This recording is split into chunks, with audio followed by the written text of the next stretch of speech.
바다의 최상위 포식자, 상어. 우리가 상어를 떠올리면 강력한 턱, 날카로운 이빨, 그리고 무서운 사냥꾼이라는 이미지를 가장 먼저 생각합니다. 그런데 혹시 아시나요?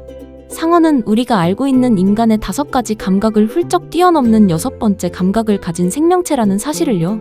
이 6번째 감각은 상어가 수백 미터 밖의 먹잇감, 심장 박동까지 감지하게 만들고 어두운 심해 속에서도 방향을 잃지 않게 해주며 수천만 년 동안 바다의 지배자로 살아남게 한 비밀 무기입니다.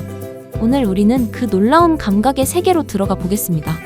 인간에게는 시각, 청각, 후각, 미각, 촉각 이렇게 5가지 감각이 있습니다. 우리는 이 감각들을 통해 세상을 보고, 듣고, 맡고, 맛보고, 느끼며 살아갑니다. 그런데 바다의 지배자, 상어 역시 이 5가지 감각을 모두 갖고 있습니다. 하지만 그 성능과 강도는 인간과는 비교조차 할 수 없습니다. 예를 들어 후각부터 살펴볼까요? 인간은 음식 냄새나 꽃 향기를 즐길 수 있을 정도의 후각을 갖고 있지만 상어의 후각은 완전히 다른 차원입니다. 상어는 바닷물 속에 섞인 극미량의 피냄새도 구분할 수 있습니다. 실험에 따르면 바닷물 2.5리터 속에 피 한 방울을 떨어뜨려도 상어는 이를 감지할 수 있다고 합니다. 그야말로 바다의 혈흔 탐지기라 불릴 만하죠. 청각 역시 상상을 초월합니다. 인간은 공기 중에서만 비교적 먼 소리를 들을 수 있지만 물속에서는 소리가 훨씬 빨리 전달되기 때문에 상어는 1km 바깥에서 나는 미세한 수중 진동도 들을 수 있습니다. 부상당한 물고기가 몸부림칠 때 생기는 미묘한 저주파 소리, 그마저도 상어는 놓치지 않습니다. 마치 물속을 울리는 저주파 경보 시스템을 내장한 셈입니다. 그리고 시각. 상어의 눈은 구조적으로 고양이와 비슷하게 빛을 증폭하는 능력을 가지고 있습니다. 바다 깊숙한 곳, 태양빛이 거의 닿지 않는 심해에서도 상어의 눈은 미세한 빛을 최대한 활용해 주변의 실루엣과 움직임을 포착합니다. 게다가 눈 뒤에는 탭텀 루시덤이라는 반사막이 있어 들어온 빛을 한 번 더 반사시켜 시각 정보를 강화합니다. 이 덕분에 상어는 먹잇감이 어둠 속에 숨어 있어도 그것이 물고기인지 돌멩이인지 구분할 수 있습니다. 여기에 미각과 촉각도 결코 빠질 수 없습니다. 상어의 혀는 우리가 생각하는 것보다 훨씬 예민해서 먹잇감을 한번 살짝 물어보는 것만으로도 먹을 가치가 있는지 없는지를 판단합니다. 이게 바로 상어가 종종 한번 물고는 그냥 놓아주는 이유이기도 하죠. 또한 피부 전체가 아주 미세한 진동과 수압 변화를 감지할 수 있어 촉각은 단순히 접촉을 느끼는 감각을 넘어 물속의 움직임까지 읽어냅니다. 이렇게만 놓고 봐도 상어는 이미 완벽한 포식자입니다. 하지만 이야기는 여기서 끝이 아닙니다. 상어에게는 우리가 결코 경험할 수 없는 전혀 다른 차원의 6번째 감각이 있습니다. 이 감각은 눈에도, 귀에도, 코에도 의존하지 않습니다. 대신 전기와 자기장의 미세한 변화를 읽어내죠. 바닷속에 숨은 먹잇감의 심장 박동, 바위 뒤에서 움직이는 물고기의 근육 신호, 심지어 지구 자기장을 따라 방향을 잡는 능력까지 모두 이 감각의 힘입니다. 그것은 바로 전기감각입니다. 전기감각이란 주변 환경 속에서 발생하는 아주 미세한 전기 신호를 감지하는 능력입니다. 이 감각은 인간을 포함한 대부분의 동물에게는 전혀 존재하지 않거나 극도로 미약합니다. 그러나 상어에게는 이 감각이 생존과 사냥의 핵심 무기이죠. 상어의 머리와 주둥이 표면을 자세히 들여다보면 점처럼 보이는 작은 구멍들이 빼곡히 나 있습니다. 이 구멍들은 바로 로렌치니 기관이라 불리는 특수 감각기관입니다. 겉으로는 작고 단순해 보이지만 안쪽에는 전도성이 뛰어난 젤리 같은 물질이 가득 차 있으며 그 끝에는 전류 변화를 감지하는 세포가 연결되어 있습니다. 이 기관은 마치 정밀 센서처럼 작동합니다. 물속을 흐르는 전류의 세기와 방향을 즉시 감지해 뇌로 전달하죠. 그럼 전류는 어디서 생길까요? 물고기나 다른 해양 생물이 움직일 때 근육이 수축하고 이완하며 미세한 전기 신호를 발생시킵니다.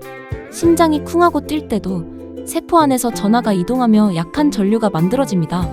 이 전류는 너무나 작아서 인간은 물론 대부분의 동물은 평생 느끼지 못합니다. 하지만 상어는 다릅니다. 그 민감도는 1나노볼트, 즉 10억 분의 1볼트 수준의 전기 신호마저 감지할 수 있습니다. 이 정도면 전기 플러그가 콘센트에 살짝 닿을 때 나는 전화 변화보다도 수백만 배 더 약한 신호입니다. 이 전기 감각 덕분에 상어는 시야가 완전히 차단된 상황에서도 사냥이 가능합니다.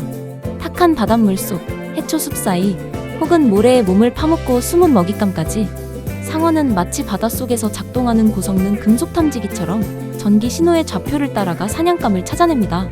실제로 일부 종의 상어는 심해처럼 빛이 전혀 닿지 않는 환경에서도 단지 먹잇감의 심장 박동만을 추적해 찾아내는 것이 관찰되었습니다.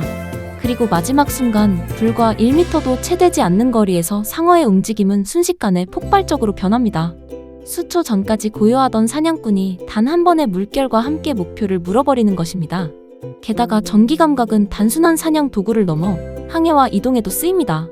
바다에는 지구 자기장이 흐르고 있는데 상어는 이를 전기 감각과 결합해 수천 킬로미터를 이동하면서도 길을 잃지 않습니다. 이것은 마치 바다 한가운데에 있어도 보이지 않는 지도와 나침반을 갖고 있는 것과 같습니다. 전기 감각은 상어에게 단순히 사냥을 돕는 도구가 아닙니다. 그것은 바다 한가운데에서 살아남기 위한 완벽한 내비게이션 시스템이기도 합니다. 바다에는 인간의 눈에는 보이지 않는 지구 자기장이 흐르고 있습니다.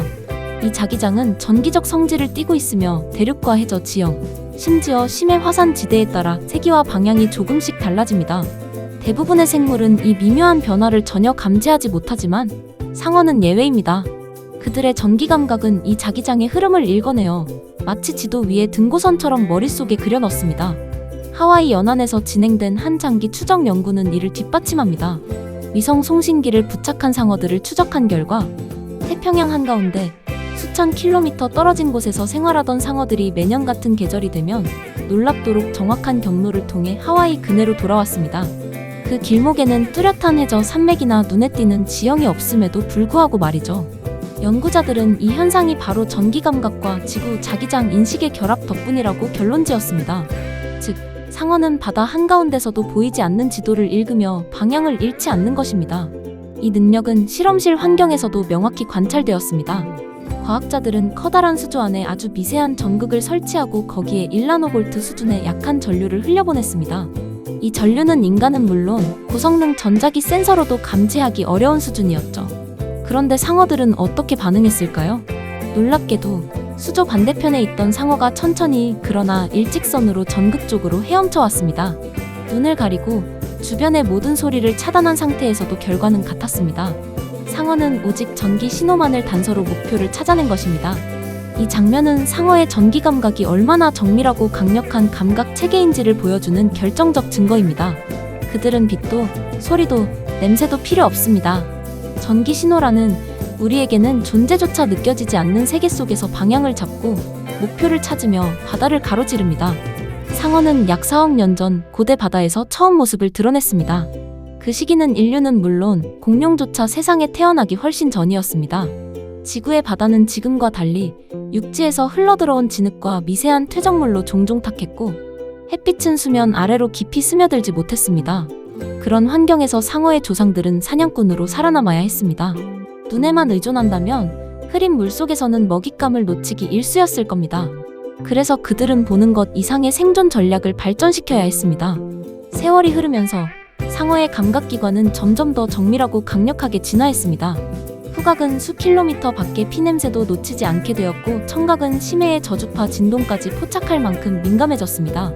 시각 역시 어둠 속에서 빛을 증폭시킬 수 있도록 발전했습니다. 하지만 그 모든 감각 가운데 바다라는 환경에 완벽하게 특화된 능력은 바로 전기 감각이었습니다. 초기의 바다는 시야가 좋지 않은 경우가 많았습니다. 강에서 흘러든 흙탕물, 폭풍 후 휘몰아친 파도 그리고 햇빛조차 닿지 않는 깊은 심해. 그곳에서 먹잇감을 찾아내려면 빛이나 소리, 냄새만으로는 부족했습니다. 전기 감각은 바로 이런 환경에서 진가를 발휘했습니다. 상어의 조상들은 바닷속 생물들이 움직일 때 발생하는 미세한 전기 신호를 읽어내는 능력을 발전시켰습니다. 이는 단순히 사냥 도구를 넘어 탁한 환경에서도 정확한 목표를 찾아내는 절대적인 무기가 되었죠. 이렇게 4억 년에 걸친 진화를 거치며 상어는 바다에서 5가지 감각 플러스 전기 감각이라는 완벽한 감각 세트를 갖추게 되었습니다. 그 결과 오늘날의 상어는 다른 어떤 해양 생물도 범접할 수 없는 완성형 포식자로 자리매김했습니다. 그들의 감각은 단순히 예민한 수준이 아니라 광활한 바다에서 한 번의 사냥 기회도 놓치지 않도록 설계된 수억 년의 경험이 빚어낸 생존 예술 그 자체입니다. 우리는 종종 상어를 무서운 살인 기계처럼 묘사합니다. 그 이미지는 영화 조스를 비롯한 수많은 스릴러 작품에서 굳어졌죠. 거대한 지느러미가 수면 위로 올라오고 긴장감 넘치는 음악이 깔리면 우리는 본능적으로 공포를 느끼도록 학습되어 왔습니다. 하지만 현실 속 상어는 대부분의 경우 인간을 의도적으로 공격하지 않습니다.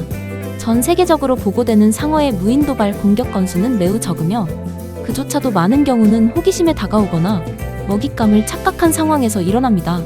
실제로 상어의 관심은 인간보다 바다의 다른 생물들에게 훨씬 더 쏠려 있습니다. 그들은 해양 생태계의 상위 포식자로서 바다의 건강을 유지하는 중요한 역할을 맡고 있습니다. 약하거나 병든 개체를 우선적으로 사냥하여 전체 개체군이 건강하게 유지되도록 돕는 것이죠. 이 과정에서 해양 생물의 개체 수와 먹이사슬 구조가 균형을 이루게 됩니다. 만약 상어가 사라진다면 특정 어종이 과도하게 늘어나고 그로 인해 먹이 자원이 고갈되며 결국 바다 전체의 생태 균형이 무너질 수 있습니다. 상어의 6번째 감각, 전기 감각 역시 인간을 공격하기 위해 존재하는 것이 아닙니다. 그것은 단지 수백만 년 동안 혹독한 바다에서 살아남기 위해 발달한 생존 도구일 뿐입니다. 흐린 물 속에서 먹잇감을 찾아내고 광활한 대양 속에서 길을 잃지 않기 위한 진화가 빚어낸 완벽한 바다의 나침반인 셈입니다. 우리가 이 놀라운 감각의 원리와 가치를 이해하게 되면 상어는 더 이상 두려움의 대상이 아닙니다. 대신 4억 년의 시간 동안 변함없이 바다를 지켜온 경이로운 진화의 산물로 보이게 될 것입니다. 그리고 어쩌면 우리가 상어를 보호하는 것이 곧 바다를, 나아가 우리 자신을 지키는 일임을 깨닫게 될지도 모릅니다. 상어는 단순히 이빨이 많은 무서운 물고기가 아닙니다. 그들은 인간이 가질 수 없는 6번째 감각, 전기 감각을 통해 바다를 잃고 보이지 않는 먹잇감을 찾아내며 끝없는 항해를 이어갑니다. 만약 우리가 상어처럼 전기 감각을 가진다면 보이지 않는 세계를 보는 전혀 새로운 차원의 경험을 하게 될 것입니다. 바다 깊은 곳, 어둠 속에서도 여유롭게 헤엄치는 상어. 그들의 6번째 감각은 오늘도 바다를 지배하게 만드는 가장 강력한 무기이자 4억 년 진화가 빚어낸 기적입니다. 다음에 바다에서 상어를 떠올릴 때 그저 무서운 사냥꾼이 아니라 놀라운 감각의 소유자라는 사실을 기억해주세요. 오늘의 TMI가 재미있으셨다면 좋아요와 구독, 알림 설정까지 부탁드립니다. 앞으로도 더 흥미롭고 재미있는 TMI들로 찾아뵙겠습니다. 시청해주셔서 감사드립니다.